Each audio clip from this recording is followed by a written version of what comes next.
tidak berpanjang-panjang, hari ini temanya saya dipilihkan oleh Pak Yosef. Atau Pak Yosef bergumul juga memilihkan tema buat saya. Nanti buat Pak Wi, buat Pak Daniel Bimau, ya juga buat Pak Effendi juga, Pak Coki kalau nggak salah ya, Bapak pilihkan juga. Oh luar biasa. Hari ini saya dapat tema, ayo sama-sama baca 2-3. Mencintai firman, mengimani dan melakukan firman. Mencintai firman sudah kita dengar pada awal tahun kalau nggak salah. Bagaimana supaya spiritual kita menyala-nyala, meningkat, dan kita mengalami kesehatan rohani. Salah satunya kita harus mencintai firman. Jadi ini satu paket. Karena kita tidak cinta, tidak sayang, kira-kira begitu. Firman Tuhan itu adalah Tuhan sendiri. Yesus adalah firman yang menjadi manusia. Apa yang dia lakukan selalu firman yang dia lakukan.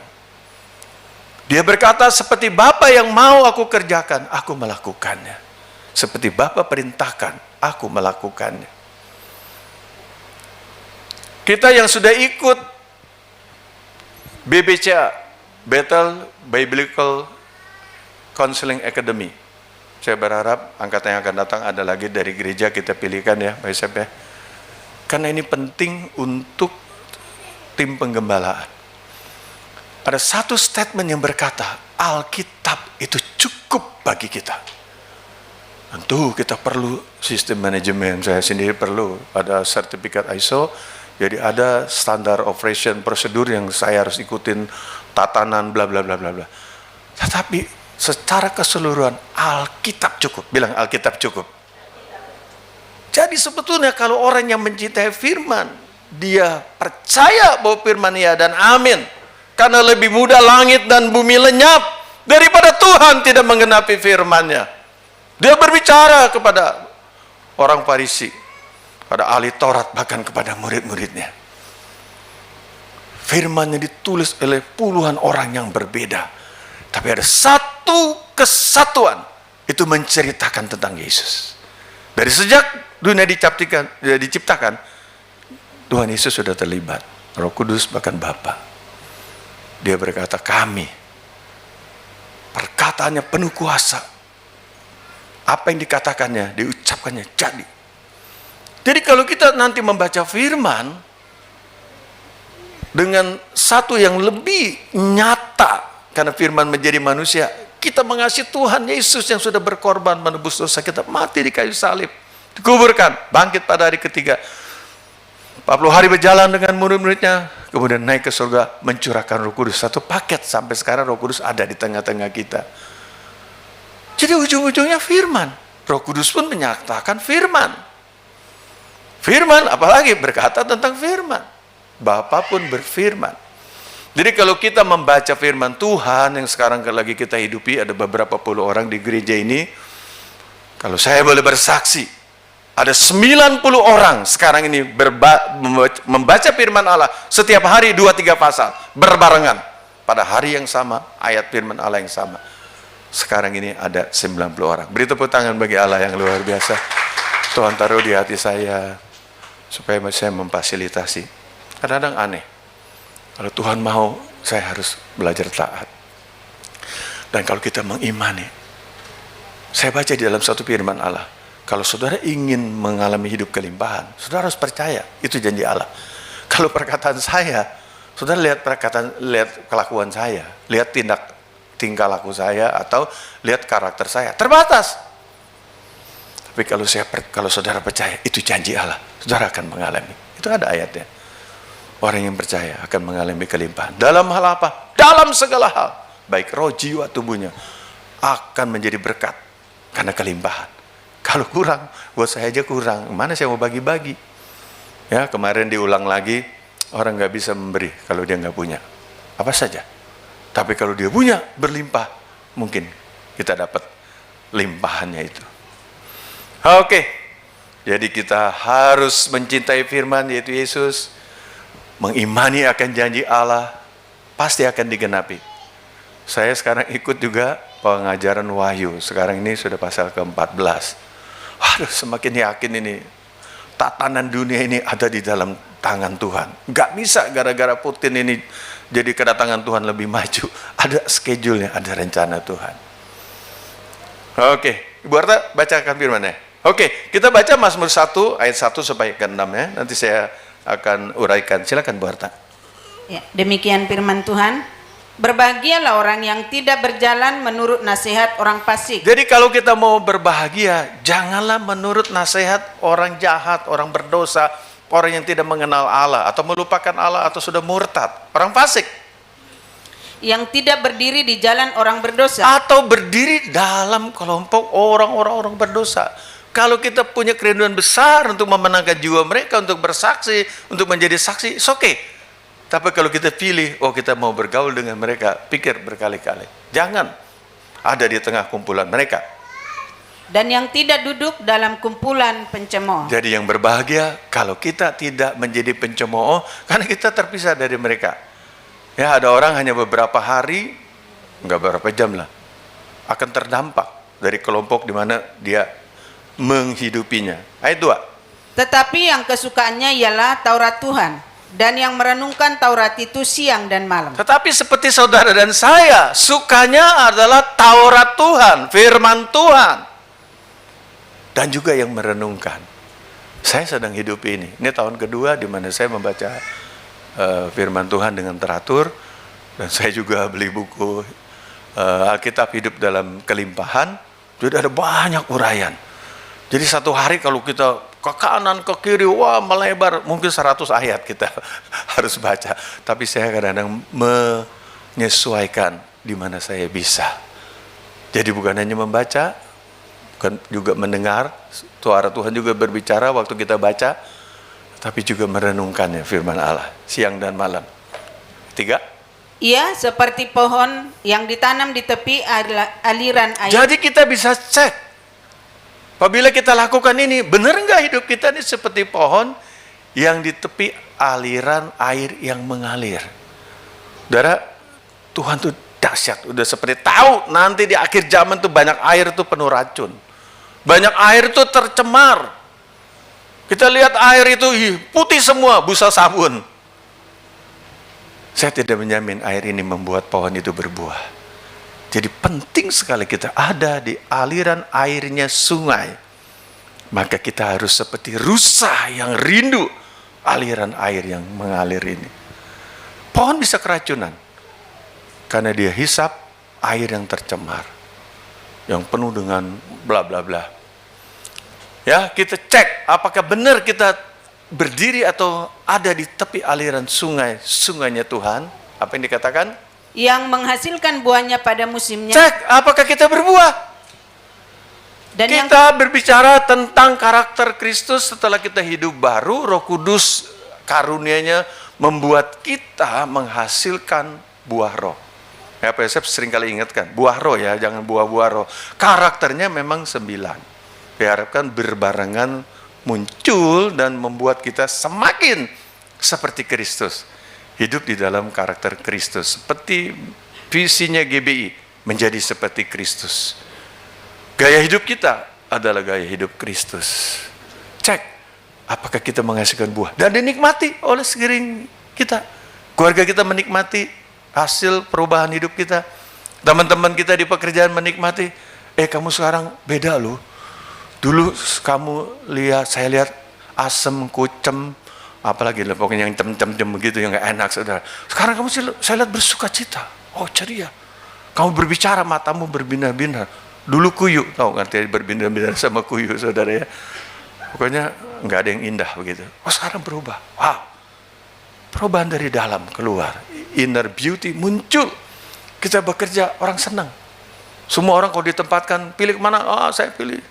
Saya di divisinya Pawi gitu ya. Nah Pawi sekarang udah tersenyum, giginya walaupun tidak rata, tersenyum dengan bebas saudara ya. Saya singgung Pawi ini, Pawi memang jadi berkat di pekerjaannya. Lihat hasilnya, terus? Dan yang tidak layu daunnya. Itu berbicara hati yang gembira, ceria. Apa kita saja? punya beban, tetapi tidak beban itu kita munculkan dalam hidup kita. Kita bisa merespon. Saya perlu menjadi saksi. Nanti saya pulang baru saya bergumul, saya beban Tuhan angkat. Apa Tuhan? Sekarang saya nggak sempat. Ini saatnya kerja. Jangan saudara kerja, saudara bergumul dalam pergumulan saudara. Nggak nyambung dan nggak bagus. Saudara kelihatan seperti daun yang tidak layu, yang segar. Apa saja yang diperbuatnya berhasil. Saudara mau? Amin. Beri tepuk tangan bagi Tuhan kita. Oh, kita mengalami keberhasilan demi keberhasilan. Saya setiap membimbing pranikah kepada pasangan, saya kalau bicara tentang pekerjaan, bisnis atau usaha setelah mereka nanti ya berkeluarga, saya selalu kasih tahu. Ada janji Allah kepada setiap keluarga, berkat rumah tangga akan mengalami keberhasilan. Jadi kita harus benar-benar ya, saya kepencet nih saudara. Sesuatu yang memang ada penyertaan Tuhan. Tuhan memberikan kita keahlian, sama-sama 2, 3. Tuhan memberikan kita keahlian. Tuhan memberikan kita keahlian. Tuhan memberikan kita keberhasilan. Tuhan memberikan kita keberhasilan. Tuhan memberikan kita promosi. Tuhan memberikan kita promosi. Kasih tahu kiri kanan, ini hari ini dijanjikan buat tahun ini gitu ya. Wow, wah ada yang amin juga, mantap ini. Oke, ayat 4. Bukan demikian orang fasik. Kenapa orang fasik? Mereka seperti sekam yang ditiupkan angin. Mereka tuh labil, selalu ingat lihat cuaca, terpengaruh sama perekonomian. Kita terpengaruh, tetapi kita bisa ambil keputusan, tidak mau ikut-ikutan. Minimal kita beriman karena kita punya janji Allah. Orang fasik itu labil. Zamannya COVID orang fasik ini, waduh perbuatannya macam-macam ya. Saya melihat kemarin tuh ada ibu menggigit anaknya sampai mati loh, saudara. Saya rasanya kayak apa itu ngegigitnya itu, ngeri sih. Yang mukulin ada beberapa minggu sebelumnya, pukulin anaknya itu saya meninggal. Stresnya berlebihan. Kemarin saya dengar itu, kok saya juga kok pas ngelihat lagi gitu saudara. Jadi saya, anaknya itu digigit, anak yang dia kandung dia lahirkan digigit sampai mati. Saya nggak ngerti roh jahat seperti apa itu yang masuk. Kita bersyukur punya firman. Amen. Yang bisa membawa diri kita lebih baik, hidup yang baru. Itu perkara lama, perkara dosa. Tuhan gantikan dengan perkara baru, hidup dalam kebenaran. Ayat 5. Sebab itu orang fasik tidak akan tahan dalam penghakiman. Dia akan masuk penghakiman, nggak ada dia. Harus masuk penghakiman. Karena orang fasik itu dari mulai hatinya, pikirannya, perasaannya, perbuatannya, perkataannya jahat semata-mata. Saya baca di Alkitab, orang fasik lagi tidurnya merencangkan kejahatan. Ngeri kali itu saudara.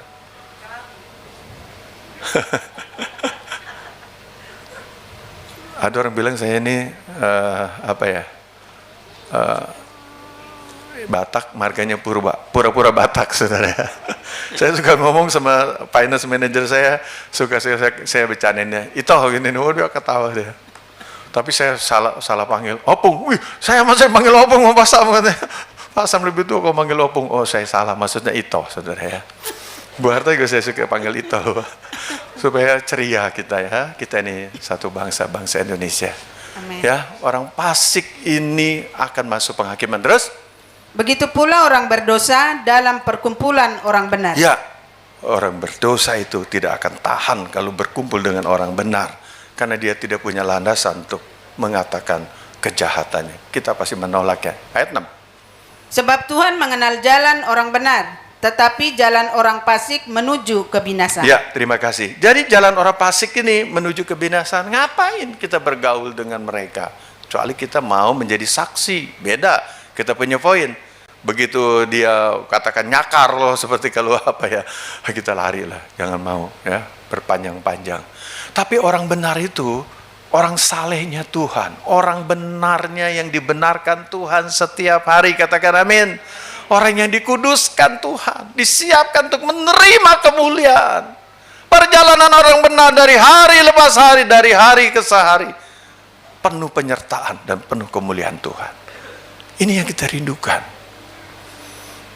Dunia penuh dengan kesulitan, tapi orang benar itu, orang pilihan Tuhan itu dapat prioritas, privilege, sesuatu yang tidak didapat oleh orang-orang fasik. Saya berharap semakin hari dampak kita bertambah, seperti buah itu dinikmati oleh orang di sekeliling kita. Orang benar itu orang yang taat kepada firman. Enggak penting paham. Kok kenapa Tuhan suruh menabur? Masanya seperti ini. Taat aja menabur. Ketaatan mendatangkan berkat. Ketidaktaatan mendatangkan masalah, kutuk dan lain sebagainya. Karena tidak taat. Saya melihat persepuluhan yang kita berikan ada lebih tanda petik ya. Poin, apakah kita taat waktu diberi sekian? Karena Tuhan mau kasih yang lebih besar. Diberi kecil aja nggak taat, apalagi diberi besar. Gak mungkin. Saya ngomong oleh satu anak Tuhan ya. Dia kaget. Kalau kita baru diberkati sekian, kita nggak taat. Bagaimana kalau diberi besar? Tapi setialah dengan perkara kecil. Belajar. Saudara, ada orang memberikan persepuluhan. Saya juga pernah alami nggak setiap saat. Itu waktu maju ke depan tuh nangis loh saudara. Karena pergumulan. Kita nggak mau sebetulnya. Seperti sesuatu yang engkau taat. Harus lakukan. Tapi setelah kita berikan, kita bebas. Dan saya menjadi saksi. Apa yang Tuhan berikan jauh lebih besar. Daripada yang dulu kita pernah lakukan. Belajar. Belajarlah taat. Gak usah paham. Taat saja. Nanti Tuhan kasih tahu setelah kita melakukan. Ya, orang benar itu orang yang rendah hati. Orang yang mau menggenapi firman. Sekarang ini poinnya menjadi murid. Belajar. Orang benar itu mau belajar terus. Menjalani kehidupan yang lebih baik. Ya, seperti tema yang kedua itu. Menjalani hidup yang lebih baik. Sekarang prinsip ini kita pakai. Yang pertama, hidup dalam perjanjian berkat. Ini banyak mengenai ketaatan. Bagaimana kita mengelola, bagaimana kita bekerja, melayani, melakukan tugas-tugas yang Tuhan percayakan, baik di keluarga, di pekerjaan, di pelayanan, masyarakat, di bisnis, investasi. Bagaimana kita percaya bahwa kita adalah keturunan Abraham yang berhak menerima janji-janji Allah. Bagian kita harus kita kerjakan. Bergantung, ya, mengelola semuanya, berhikmat, berkata-kata, termasuk mengucap syukur. Oke. Ada beberapa ayat firman Allah, Bu Arta bacakan ya. Ada 3 yang penting sih, menurut saya perlu kita bacakan. Ini tentang bagaimana kita orang tua diberikan firman, perintah Tuhan, dan kita sampaikan kepada keturunan kita. Ya, anak-anak, kalau punya cucu ya ke cucu kita. Silakan Bu Arta. Apa yang kuperintahkan kepadamu pada hari ini, Jadi tiap hari kita dapat firman. haruslah engkau perhatikan. Perhatikan sungguh-sungguh. Bahkan Yosua dikatakan, hati-hati. Jangan menyimpang ke kiri ke kanan. Engkau harus punya hati yang teguh. Jadi engkau tidak akan terpengaruh oleh persoalan. Tantangan waktu engkau akan menduduki Kanaan. Atau negeri perjanjian. Teguhkan. Hati-hati. Waspadalah. Ya, ini kita juga dapat setiap hari. Lanjut. Haruslah engkau mengajarkannya berulang-ulang kepada anak-anakmu dan membicarakannya apabila engkau duduk di rumahmu. Sampaikan dengan highlight, dengan poin penting saja. Karena tidak bisa kita khotbah sama anak-anak kita. Waktunya terbatas. Tapi yang kita dapat sampaikan. Tuhan mau hari ini begini loh. Mama dapat ini. Papa dapat ini. Sampaikan. Di mana aja itu? Apabila engkau sedang dalam perjalanan, Kalau punya kesempatan di dalam perjalanan, kita lagi rekreasi, lagi liburan. apabila engkau berbaring, dan apabila engkau bangun. Itu berarti waktu santai di ruang keluarga. Sampaikan aja sesuatu yang poin begitu. Misalnya kita mau sampaikan temanya. Benar kata Mama kan, firman Allah hari ini kita harus mencintai Yesus, mencintai firman. Kita harus percaya janji Allah. Kita harus lakukan. Ya, jangan banyak pikir. Ya, dimanapun kita akan kita bicarakan firman. Firman menjadi yang utama. Ya, ayat selanjutnya Mazmur 119. Firman-Mu itu pelita bagi kakiku, Ya. dan terang bagi jalanku. Jadi firman ini cukup untuk menuntun kita dalam perjalanan yang penuh ketidakmungkinan. Yang rasanya kalau kita pikirin stres, malah nggak melakukan apa-apa. Saya seringkali arahkan, aduh saya pusing banyak banget masalah saya kasih tahu. Yang paling besar apa? Ada berapa? Ada satu sih. Nah, satu itulah beresin. Baru yang lainnya. Jangan nggak melakukan apa-apa, jangan tidak mengambil keputusan. Kita perlu ambil putusan. Dan itu pasti dahsyat. Waktu kita mengalami jalan yang tidak jelas, masa depan kah, ataupun tantangan kah, kita udah dikasih tahu, siap-siap ya, ada sesuatu untuk kamu. Kita mikirnya kan yang nggak baik aja. Waduh, jangan-jangan ini di PHK. Waduh, jangan-jangan ini dipindahin divisi. Enggak, padahal mau dipromosi. Tapi kita udah stres duluan. Tuhan akan menerangi jalan kita. Ya, jadi perjalanan kita akan berhasil karena Tuhan beri kita kemarin ini ya, Bu Arta dulu kasihan. Waktu Pak Purba membawa firman, menyampaikan firman Allah, itu bangsa Israel kan, nanti kita dengar langsung dah minggu ketiga nih Pak Daniel di ibadah kedua kita dengar yang fresh. Dia juga baru perjalanan dari Israel ke Mesir melewati padang gurun. Pak Purba ngomong, kan itu gelap, jadi ada terang kemuliaan hadirat Allah, kelihatan. Tapi namanya kelihatan nggak terang benderang kan, nggak seperti siang hari. Tuhan tuh belokin orang Israel dari tempat di mana ular berbisa tuh ngumpul. Saya merasa, pikir benar juga ya. Kan ular nggak penting nih orang Israel, orang Mesir begitu kaki ngelewatin dia dipatok aja begitu saudara. Ya, tapi bukan karena perkara dosa, yang jalan biasa. Nggak ada itu yang digigit ular, kecuali lagi bermasalah. Ular malah didatangin untuk gigit orang Israel. Aneh ya saudara ya. Kuasa firman itu dahsyat. Udah kita berserah, berharap, ikuti saja apa yang Tuhan mau. Pasti sesuatu yang dahsyat. Ya, ini kita sampaikan, bacakan Bu Arta, bagaimana Rasul Paulus berkata kepada Timotius, menyaksikan apa yang harus kau jalankan. Seperti apa yang kau lakukan dari kecil. Saya bersyukur kalau di gereja ini beberapa keluarga sudah melibatkan anak-anak yang masih kecil baca firman, walaupun terbatas tentunya ya. Tapi dia udah dengar sendiri papa mamanya baca firman. Ya. Ingatlah juga bahwa dari kecil engkau sudah mengenal kitab suci yang dapat memberi hikmat kepadamu. Rasul Paulus ingatkan bahwa iman dari neneknya Timotius, yaitu Lois dan ibunya Eunike, itu turun ya kepada Timotius.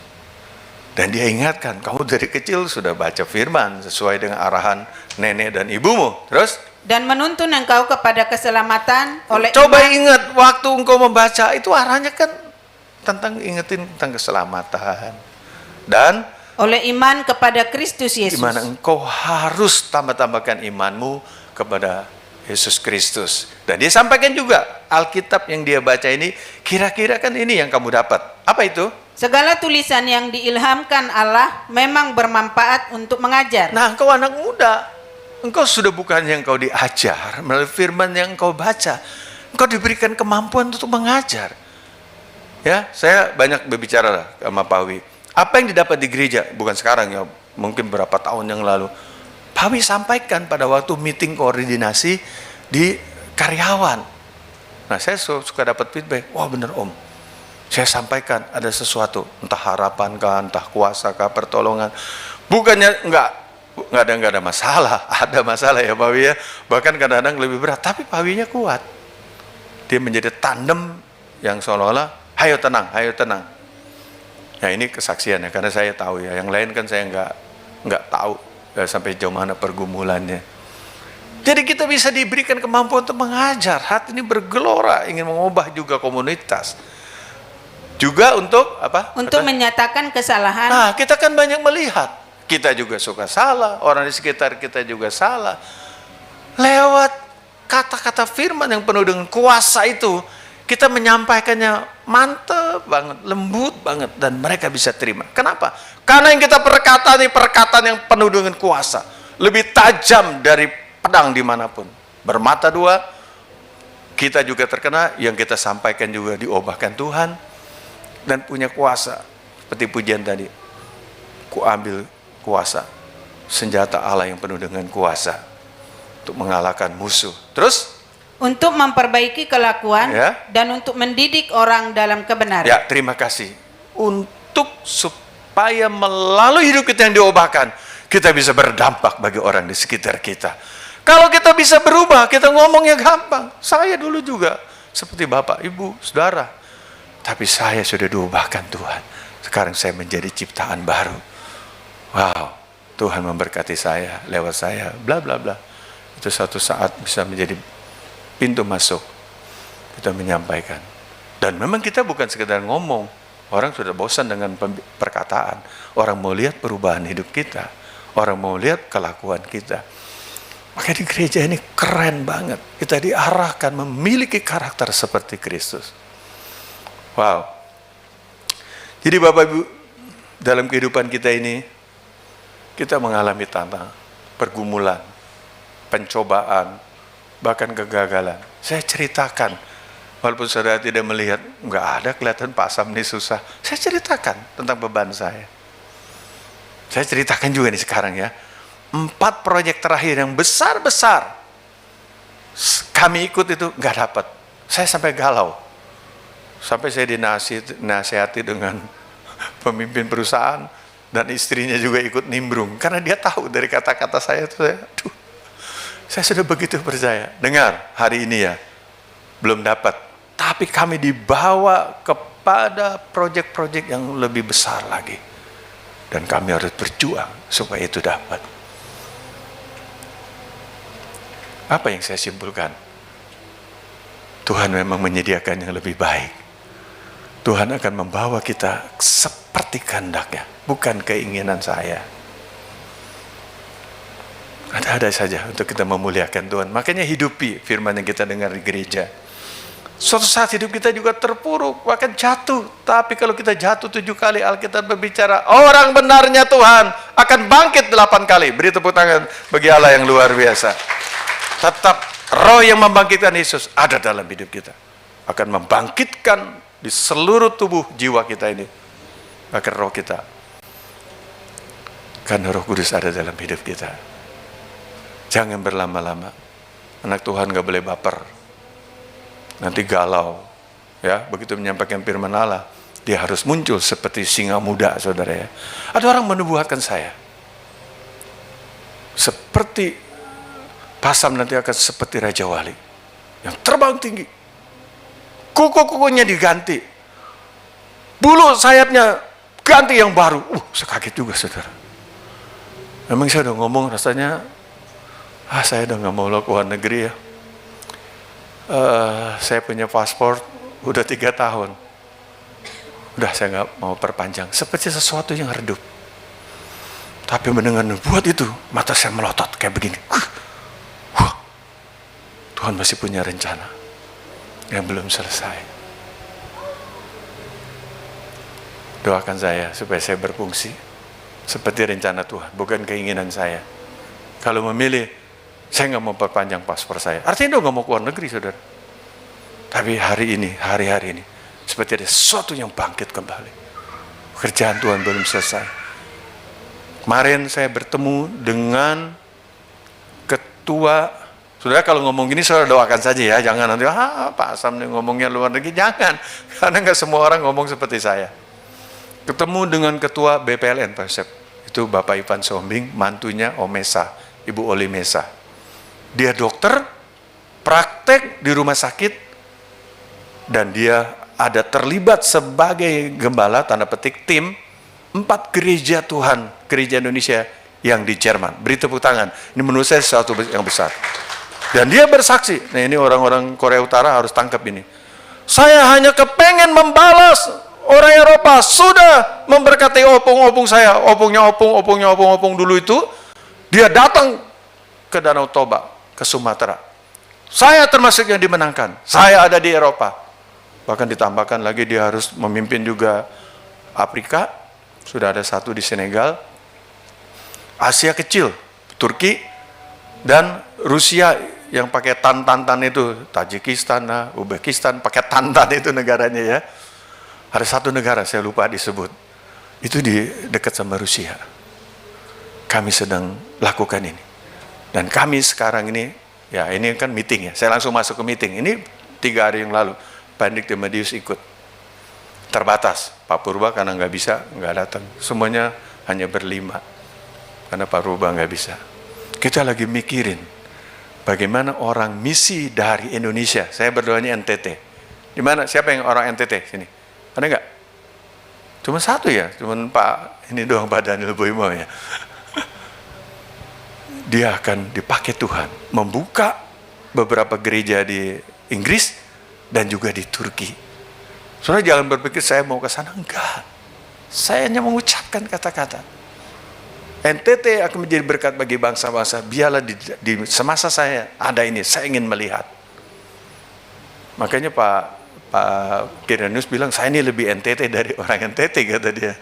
Padahal saya ngomongin pesan Tuhan tahun 72-an saja di daerah apa Pak yang air tawar jadi anggur tuh. Soe. Saya kepengen apa yang dulu terjadi ini, terjadilah. Bulu yang terkulai akan tegak, sumbu yang berasap akan menyala kembali. Jadi Bapak Ibu Saudara, bagian kita kalau berkata aja. Gak ada saya pengen pergi. Ngomong aja saya. Apa yang Tuhan suruh ngomong. Dan kegerakan ini sedang disiapkan berjalan. Ada banyak yang kita akan lakukan. Saya juga gak berpikir bagian saya di bagian apa. Tapi mengucapkan doa supaya dari timur, dari Indonesia ke Amerika, ke Eropa, sampai akhirnya ke Yerusalem, itu akan digenapi. Ayo, ujian apapun yang kita hadapi justru akan membuat kita iman semakin kuat dengan kita setiap melakukan firman. Ya, saya kasih highlights poin-poinnya aja. Nanti Pak Sekum di share aja ya. Ini kan bahan dari BPP, mesti benar-benar dijalankan. Ada 3 hal ini saudara ya. Bagaimana supaya kita mencintai firman, mengimaninya, bahkan melakukannya. Tidak ada jalan lain. Firman Allah harus menjadi kesukaan kita. Ya, saya terlalu ingat apa yang dikatakan oleh Om Julius. Saya juga ingin terapkan di keluarga ya. Tentunya juga nggak gampang. No Bible, no breakfast. Nggak baca Alkitab, nggak boleh sarapan. Saya yakin suatu saat juga nggak keburu. Anak-anak sudah buru-buru mau acara bandera lah apa. Tapi prinsip dia harus katakan. Anak-anaknya, nggak tahu sekarang ke cucu-cucunya mungkin ya, harus baca firman setiap pagi sebelum sarapan. Jadi sesuatu yang menyukai, yang kesukanya ialah Taurat Tuhan. Ya, kalau kita menyukai firman, pasti hidup kita bahagia. Karena firman Allah berkata, berbahagialah orang-orang yang membaca, mendengar, merenungkan, melakukan firman. Bahkan firman Kristus itu dari Roh Kudus yang menjadi rema, yang hari ini highlights buat kita kerjakan. Kalau kita dapat, wow, seperti mana di pagi hari 40 tahun berlaku, turun di tengah-tengah bangsa Israel yang menuju kepada negeri perjanjian. Makin engkau menyukai firman, engkau akan lebih mengenal Tuhan. Mari dengan langkah kecil seperti sekarang ini ada mungkin 20 atau 30 orang, tapi ada 90 orang. Saya kalau kirim buku, mereka pada bilang, terima kasih Pak Sam, bukunya sudah sampai. Makasih, saya diberkati, sekarang saya jadi senang baca firman. Aduh, rasanya biaya yang saya kirim itu gak ada artinya. 90 orang baca berbarengan. Oh Tuhan, biarlah Tuhan saja yang dimuliakan. Nanti Pak Sekum tahun depan ya, Januari, Pak Siombing salah satu yang sudah minta. Nanti diseleksi, saya mau fasilitasi. Itu kesukaan dari seorang bapak, di mana anak-anaknya rindu membaca firman. Saya nggak pikir nantinya bagaimana. Firman Allah cukup. Ya, bacalah. Jadi merupakan gaya hidup. Yang kedua, baca 2, 3, merenungkan firman Tuhan. Saya tadi bersaksi, ini orang yang saya sedang konseling. Bapak tahu pada waktu saya COVID, saya jatuh dalam dosa. Karena Bapak tanya, Bapak udah baca firman Allah 1 kali setahun tuh berapa kali? Pak, jangan tanya begitu. Saya setahun tuh pernah 7 kali baca Alkitab. Dari Kejadian sampai Wahyu, baca benar-benar. Apa yang kamu dapat? Saya kayak baca koran, saya tidak renungkan, apalagi melakukan. Akhirnya saya jatuh dalam dosa. Kita harus menyerap sari-sari inti dari firman Allah untuk kita terima. Wow. Siapa yang mau merenungkan firman Allah siang dan malam, angkat tangannya. Wow, Pak Pendi nanti disortir ya, sesuai dengan tahapannya. Wah, ini sudah selesai nih, nggak jalan nih. Next. Oke, ya, biarlah menjadi gaya hidup kita. Karena tujuan kita membaca firman Allah, kita akan hidup, kita akan mempunyai perilaku, tabiat, karakter seperti Kristus. Yang terakhir, baca sama-sama 2, 3. Menikmati berkat firman Tuhan. Kita harus cek sehingga kita berani ngomong jelas. Benar loh, setelah saya baca firman saya berubah, setelah saya baca firman saya lebih berhasil. Kalau belum, ini nggak tepat ini, karena kita seperti pohon yang di tepi aliran air yang mengalir. Ya, kalau baca firman itu mesti jelas, jangan hanya di tepian air kobakan, air got, banyak racunnya. Tapi Tuhan bicara air yang mengalir. Ini berkat buat kita itu memang seperti air yang mengalir. Setuju, katakan amin. Mari kita alami. Oh Tuhan, benar, ternyata saya mengalami. Next. Ya, biarlah kita menjadi orang yang berbahagia sehingga kita bisa melihat, mengalami kehidupan cukup bahkan berkelimpahan. Sebab itu biarlah kita lakukan tema ini. Mencintai firman, percaya akan janji Allah. Lihat ini, saya datang membawa pengajaran, hidup dalam perjanjian berkat, dan melakukan firman. Menjadi saksi, menjadi berkat. Kiranya Tuhan memberkati.